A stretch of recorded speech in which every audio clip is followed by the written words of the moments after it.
A meeting of the Region 4 Regional Democratic Council on Thursday ended abruptly when Regional Executive Officer Donald Gajraj walked out and took his staff with him. He told the newsroom in a subsequent interview that he felt threatened by Regional Chairman Daniel Seeram during the meeting. But Seeram, during an interview with the newsroom, claimed that Gajraj's actions are part of a well-coordinated motive to frustrate the work of the APNU+AFC-dominated RDC.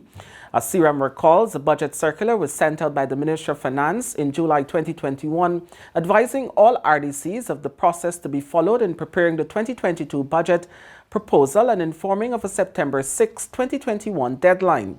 The chairman said he never received that circular and was only notified of it by Gajraj on September 2nd. This is 4 days before the deadline.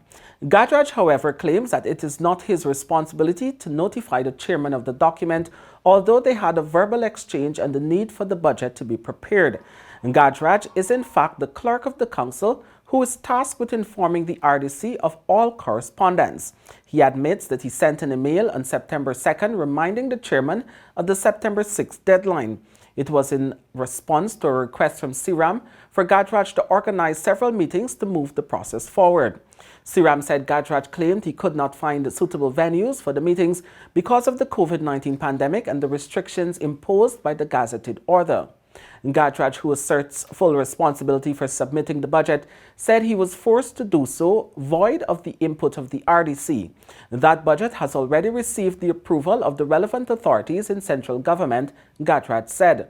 The door is not closed, he assured, with Seeram and the council still being afforded an opportunity to make suggestions to the document. In a very loud, disrespectful way, he started shouting what to be done and raised his voice to me as a clerk of council. With the invited guests and with his attitude, I felt threatened, right? And I decided to leave. Vice Chairman Samuel Sandy explained that at the start of the meeting, a decision was taken by Seeram to rearrange the agenda prepared by Gajraj so as to allow for urgent attention to be given to discussions on the budget. But Gajraj said the changes were made unilaterally by Seeram and prevented any review of the minutes and discussions on matters arising in motions. According to the REO, 4 opposition members of parliament turned up at the meeting without his knowledge. He related that things took a turn for the worse when it was time for the REO to read the correspondence. In this regard, Sandy said Gajraj refused to stand and respectfully address the chairman under the guise that he was dealing with a health condition. In my opinion, the clerk was not really up to the task, given most of the questions bordered along the budget. Now, in addressing the chairman, the clerk was seated. The chairman simply asked him, or reminded him, I should say, that whenever you are addressing the chairman or the council, you need to stand. Just follow the protocol. The clerk continued to speak.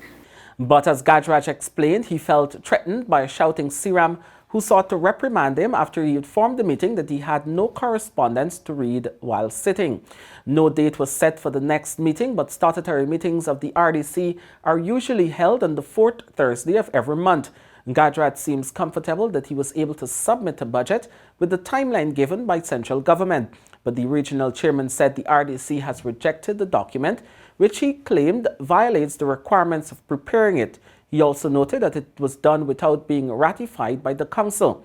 He said he had written to the finance secretary and copied the president and local government minister, but has received no response. It's a blatant disregard for the council, it's a blatant disregard for the people of Region 4, right? And depending on if we get a response from central government to rectify it, because it can be easily rectified at the level of central government, right? But the silence from central government on the acts of this rogue REO seem to send a different message.